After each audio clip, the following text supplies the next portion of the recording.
तो जी मैं इस वक्त मौजूद हूँ मलेशिया के अंदर। बहुत सारे लोग ये क्वेश्चन कर रहे थे कि जो ओड पास गवर्नमेंट खोल रही है 1 मार्च 2024 यानी कि नेक्स्ट मंथ को जो गवर्नमेंट ओड पास खोल रही है उसके हवाले से ये बात पूछनी है कि बंदा ब्लैक लिस्ट हुए बगैर किस तरह जा सकता है। मिसाल के तौर पे जब पिछला साल का इनका रिकॉर्ड देखा जाए तो इन्होंने सब लोगों को ब्लैक लिस्ट करके ही भेजा था।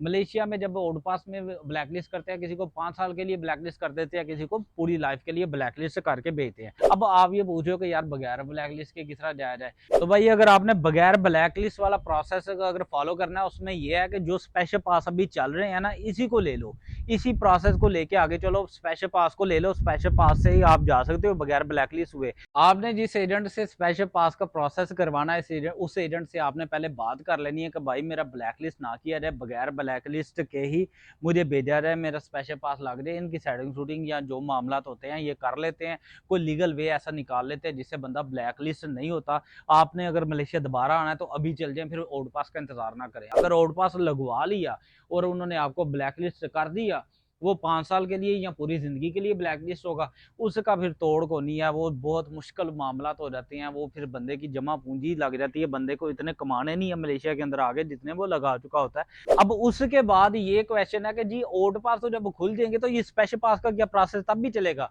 अच्छा, जिन लोगों के पासपोर्ट ऑलरेडी सबमिट है ना इमिग्रेशन ऑफ मलेशिया के अंदर, उनका तो प्रोसेस ऐसे चलेगा कि ठीक है आपके दिन पूरे हो गए हैं, आप आपका स्पेशल पास लग गया, आगे ले जाए। उनका तो यानी कि प्रोसेस कंप्लीट होगा। अब नए जो आने वाले बंदे होंगे ना, उस वक्त तो उनका स्पेशल पास नहीं लगेगा। उनको गवर्नमेंट ऑफ मलेशिया कहेगी अच्छा आपका ये जो आउट पास का सिस्टम शुरू हुआ है ना, मिसाल के तौर पे एयरपोर्ट के ऊपर वो काउंटर खोल देंगे, मिसाल दे रहा हूँ, एयरपोर्ट के ऊपर काउंटर खोल देंगे। वो कहेंगे आप एयरपोर्ट के ऊपर चल जाए, वहां पे काउंटर खुला हुआ है, वहां पे पे करें या जो जुर्माना आपका बनता है वहां पे दें और आप चले जाएं आउट पास के जरिए। फिर वो स्पेशल पास वाला मामला जो वो टेम्परेरी तौर पे उसको क्लोज कर देंगे, आउट पास वाला सिलसिला स्टार्ट कर देंगे। अच्छा, बहुत सारे लोग पूछ रहे हैं फिंगर के बारे में, 2023 वालों के फिंगर है, 2024 वालों के फिंगर है, या 2023 वालों का कोटा, 2024 वालों का कोटा, जो दो आर्टिकल 2.0 वाले या उससे पहले वाले जो मिस हो गए थे, जिन्होंने आर्टिकल 2.0 में हिस्सा नहीं था लिया, इन सब का क्या बनेगा? या रिहायरिंग वाले या जिन्होंने को अपनी रिहायरिंग करवा ली थी, रजिस्ट्रेशन करवा ली थी, ऐसा कुछ करवा लिया था। अब जिन लोगों ने दोबारा फिर परमिट शर्मट का वेट कर रहे हैं ना, उनके लिए प्रॉब्लम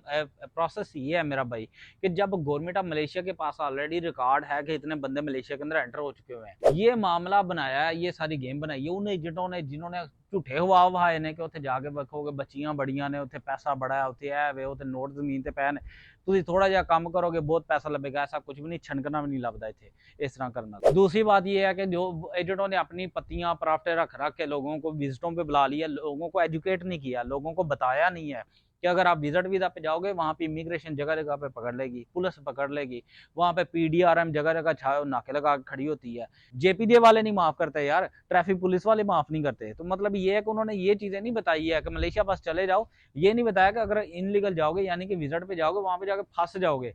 वहां पे इतना भैड़ा बंदा फंस जाए ना यार थे कि इधर से वापस जाने का रास्ता नहीं मिलता, बंद गली में बंदा फंस जाता है और पैसे जितने लगा गया है वो भी नहीं रिकवर हो पाते। जो विजिट पे आता है उसकी बात बता रहा हूँ। चले मैं पॉइंट की तरफ आता हूँ। पॉइंट ये है कि गवर्नमेंट ऑफ मलेशिया के पास ये तादाद मौजूद होती है कि कितने लोग आ चुके हुए हैं, इमिग्रेशन के पास ये रिकॉर्ड होता है कितने लोग इनलीगल हैं, कितने लोग लीगल हैं, कितने लोग विजिट पे आए थे इनलीगल हो चुके हुए हैं। अब यहाँ पे विजिटर बहुत ज्यादा हो चुका हुआ है। अब इसी वजह से पहले तो कोटे निकल आते थे, 2024 स्टार्ट हो गया जी कोटे निकला है, 2025 स्टार्ट हो गया, 23 स्टार्ट हो गया, 22 स्टार्ट हो गया, कोटे निकले। अब नहीं निकल रहे। अब ये है कि पहले उन्होंने इन्हों का कुछ हिसाब किताब लाना है, पहले उन्होंने इनका कुछ करना है। उसमें यह है कि पहले वो देखेंगे। अब ज्यादा से ज्यादा छापे पड़ रहे हैं, ये जगह जगह पड़ रहे हैं, आपको सब पता ही है, पीछे भी आपने देखा ही है 2023 में। अच्छा, छापों में जो कुछ बंदे पकड़े गए वो देखते हैं, अच्छा इतने बंदे इतने परसेंट हमने बंदे निकाल लिए, ये प्रासियां करके उनको डिपोर्ट करके ब्लैकलिस्ट करके भेज दिया। अब बाकी जो बंदे बच गए अब उनके लिए आउट पास खोल देंगे। आउट पास में देखेंगे कितने परसेंट बंदे निकल गए और कितने परसेंट लोग फॉरनर इसके अंदर मौजूद हैं अभी भी मलेशिया के अंदर इनलीगल। फिर उसके बाद ये कोटे भी निकाल देंगे, या आउट पास का इनका टारगेट कंप्लीट होने से पहले ये कोटे इशू कर। अब वो कोटे निकालेंगे, मिसाल मैं दे रहा हूँ 40,000 कोटा निकालते हैं, 40,000 निकालते हैं कोटा। अब वो देखेंगे मलेशिया के अंदर इनलीगल कितने परसेंट है। मिसाल के तौर पर मलेशिया के अंदर इनलीगल है जी 20,000 बंदा, मैं मिसाल दे रहा हूँ ना, 20,000 बंदा निकालते हैं। वो 20,000 कोटा निकाल देंगे, मलेशिया के अंदर जितनी कंपनीज है उनको कोटा दे देंगे कि ठीक है भाई आप अपने अपने बंदों को लीगलाइज करा लो।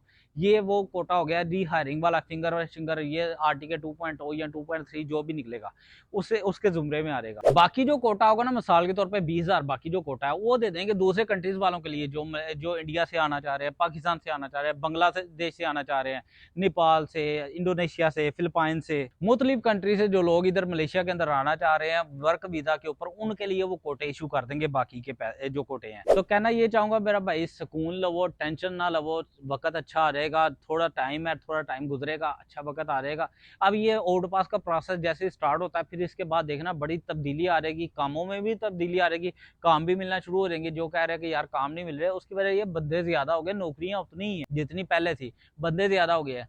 तो फिर ये है कि बंदे जब कम हो जाएंगे फिर काम मिलना भी शुरू हो जाएगा। फिर उसके बाद आप महसूस करोगे कि यार रिहायरिंग भी खुल गई है, या फिर फिंगर फिंगर भी खुल गए हैं। जो बंदे अपने आप को लीगलाइज कराना चाह रहे हैं, जो ओल्ड पास में नहीं थे गए, या जिन्होंने इधर मलेशिया में रहना है, वो अपने आप को लीगलाइज करा सकते हैं। ये प्रोसेस है, सारा निकलेगा, सारा स्टार्ट होगा। जैसे जैसी चीजें आएंगी मैं वैसे वैसे आपको अपडेट करूंगा, गाइड करूंगा। मेरी वीडियो को लाइक कीजिएगा, मेरे साथ बंदे रहिएगा, और मेरे चैनल को भी सब्सक्राइब कीजिएगा। अपना बहुत सारा ख्याल रखिएगा, दुआओं में याद रखिएगा। अस्सलाम वालेकुम।